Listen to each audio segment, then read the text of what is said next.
তো এখন চলে এসেছি অ্যাক্সেস মল। আর ফার্স্ট কাজ হচ্ছে আমার ফোনের গ্লাস লাগানো, মানে টেম্পার গ্লাস লাগানো। আর এখানে প্রচন্ড স্লিপ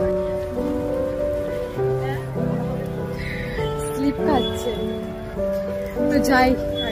তো আমার ফোনের গ্লাস লাগানো হয়ে গেছে, কভার এখনো নেইনি, কভারটা নেবো অন্যদিন এসে। আর বাড়িতে মানি আছে, আর দিদিও তাড়াহুড়ো করছে। এটা হচ্ছে অ্যাকোয়াটিকার রাস্তা,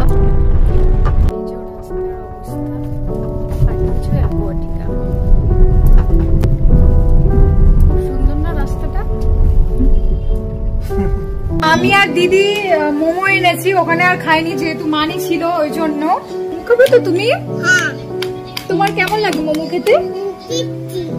কেমন লাগে? তাহলে তোমাকে দেবো না,